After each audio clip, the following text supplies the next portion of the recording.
𝗧𝗵𝗶𝗿𝘂𝘃𝗵𝗵𝗽𝘂𝗃𝗵𝗺. I'm very happy to be here actually today because when Dr. Amber and others, I met them in the mosque yesterday, and they called me, and I didn't realize that it is so well organized, and so I'm extremely happy. I'm not a great speaker. I'm a doer, and I walk the talk. If I speak, I better do that. So I've not prepared anything. I just came because they called. That itself is good enough here, getting the presence of so many professional students from all over Kerala. I'm impressed with all of you. So my usual mode of interaction is that if you have any questions, I will be very happy to answer. I am a professional, I am a doctor, and I am an internal medicine specialist. I am also a critical care specialist. I had, opportunity to, I graduated from Trivandrum. I worked in Calicut for 4 or 5 years.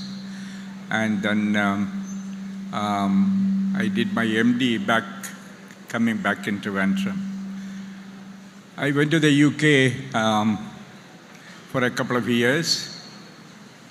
And then coming back, I worked in, for a quite good time in a company called Aramco, Saudi Aramco.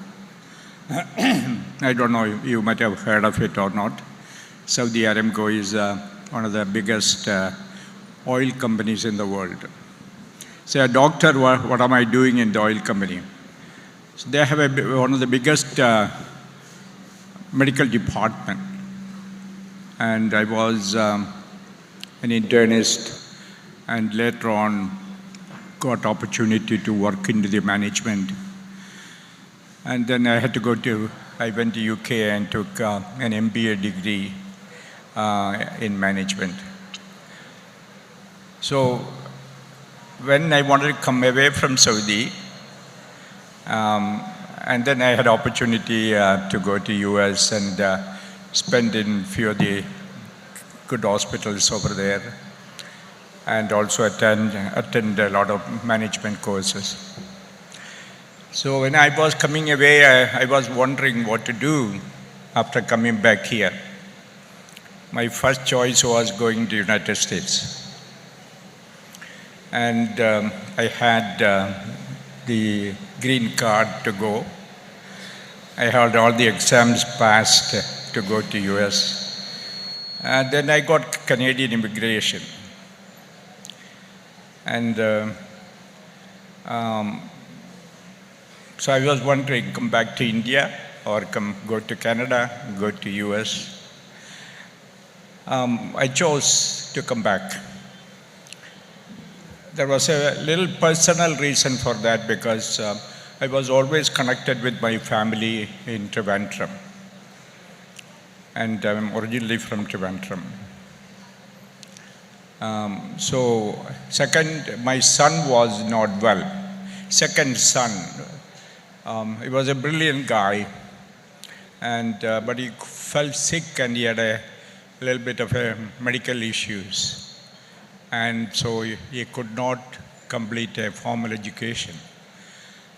The first one became a doctor, and he went to US, and he and his family lives in the US, and now he is living in Bahrain.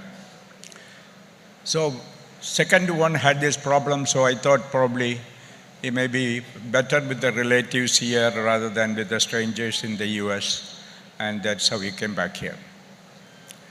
And so coming back, I wanted to think what I will do. And so that is how I thought we should start a hospital, and myself, my family, and some of the friends together made the hospital chain. A hospital, and then it grew into a hospital chain, and today we have got about 1,600 beds, and we stand very good in ethics and in all the specialities. And also we started in the GCC countries hospitals, and we have got 3 hospitals in GCC and about 16 medical centers. And the latest hospital I just opened about 2 weeks ago in Nagarkoil. And we have about 7,000 employees and about 1,500 doctors, about 3,000 nurses. So a big family. What I'm saying is that, it is not to beat my own trumpet or anything. I'm an entrepreneur because when I retired, or rather, I took an early retirement from Ramco, I was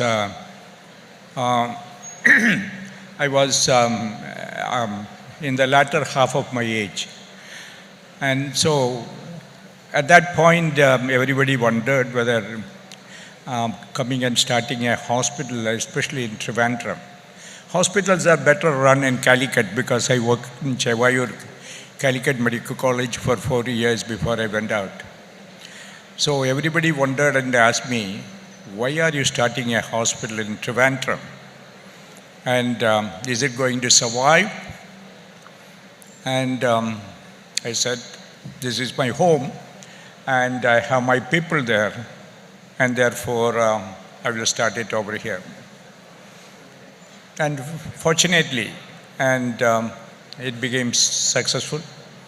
And my second son is working. He got married, and he has I have 3 excellent grandchildren. And in the second son, I got excellent 3 grandchildren in the first son also. So I'm a very happy man, contented man. So, Alhamdulillah, I'm always, very grateful to Allah on that. In this process, I have always concentrated on my work. And I'm a very religious man, but I do not, go out and do so much of assemblies or work. But I do believe I'm a very practicing Muslim, and I do my own way the things I think which is right to do. So all the professionals here, and there is a generation gap between you and me, generations gap. And so probably, I don't know what I want to tell you, so that's why I said I will say my story. Some of the things I learned is that please persist and persevere in whatever you are doing. We have a tendency, especially among the Muslim students, we have a tendency to shortcut and not to go through the process completely. We are in an impatience to reach the target. And so I myself, I know that when I was in Calicut, I was just studying for MD, and many people came and said, come to GCC countries, come along, and there is a lot of opportunity. And many people who, many people who worked with me all went to, Gulf and started hospitals, clinics, and they all flourished and they all made a lot of money.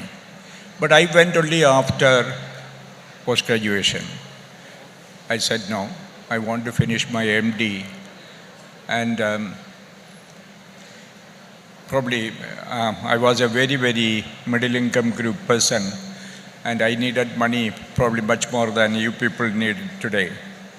And but I still persisted that I have to have my post-graduation before going out.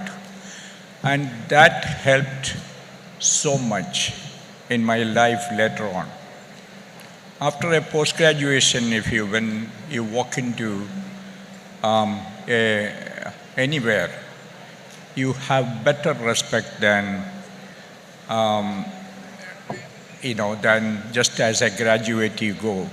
You may make tons of money, but that will not make you happy, and that will not give you the respect you need. So when I went from here to, I did not go to Gulf countries first. I went to UK. And so I had even the degree there.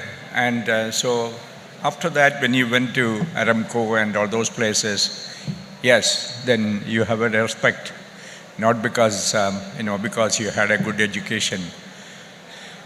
So I think always my slogan is, our Islamic society and this professional group, you're all educated or being educated. So I don't have to talk to you about education. So I was always respected because of my education. I remember the days when in the Royal College of London, I failed the first examination for MRCP. And I have sat there and cried on a cold winter day in front of the Royal College. Today, all the Royal College comes to Trivandrum. I do an examination 3 times a day by the Royal College here. I have an Excel Paces. I have an MRCP course being conducted in our hospital. Even last week, at least about 10 British consultants were here to support and to do the exam and all. So what else I can do except praising the God that, So please always persist and persevere. And that's what I believe. And education is the key point. I know that, you're all very much oriented with Islamic principles. And always we talk about 𝗧𝗵𝗶𝗿𝘂𝘃𝗵𝗵𝗽𝘂𝗃 𝗵𝗵𝗂𝘃𝗵𝗵𝗂𝗃. And sometimes I go to the Jamaat group and all that. And I always tell them there is only one Vidyabhyasam. And there is education, 𝗧𝗵𝗶𝗿𝘂𝗃 and 𝗵𝗂𝘃𝗃, all should come integrated. And that is where the real education is. And that should reflect in your life. That should reflect in your character. Today is Navaratri day, right? Yeah. People put the community here push their things for worship, Ayudha Puja. And in the hospital, they are doing all the surgical instruments, small things representing various. They are putting for puja, and tomorrow they will take it. What does it indicate? Probably it's all has got a long tradition. So when I have seen that in Saudi Arabia, when we go for prayers, and what happens is that I used to go to a mosque where there is the governor comes. And occasionally I go there. So that governor comes in and prays, and he has two bodyguards. So I used to wonder always, what is this bodyguard going to do? And what were they doing? You might have seen, they were not praying the Jummah prayer, they prayed later. They stand up and guard the governor, guard the king.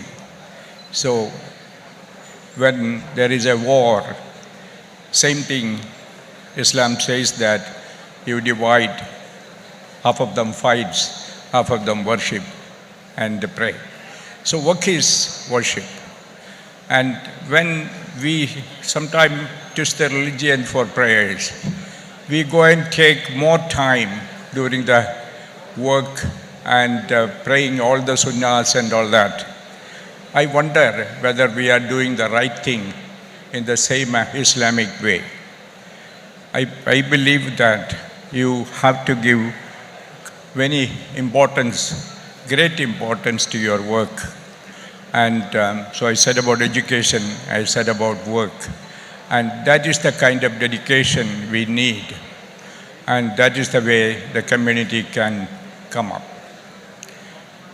Today, I think what I have noticed that the youngsters are not, this is a very good gathering. In fact, I want to congratulate and appreciate all the organizers that they did a big gathering, because the social contacts and the interpersonal relationship between people are getting less. I will say certainly even between the adults are getting less, but also people, in your age, youngsters are getting less. So even my grandchildren, many relatives come to my house, and they open the door, they ask them to sit, and if I am inside, they just disappear, and they don't greet them, they don't welcome them, they don't sit and talk to them until I come, because they have their own, telephone and mobiles and their own kind of world. So this is a big menace to the society, and we spend a lot of time on screening time. Please conclude. Okay. And so I would appreciate that, you look into your own screen time, social media time, and reels time and all that, and which will, open your own eyes and see that how we can improve. So I'm not going to go further. I think I would also like to hear Shashi Tharoor, and so thank you very much for inviting me here, and God bless you. Akhir dawana, alhamdulillah rabbil alamin.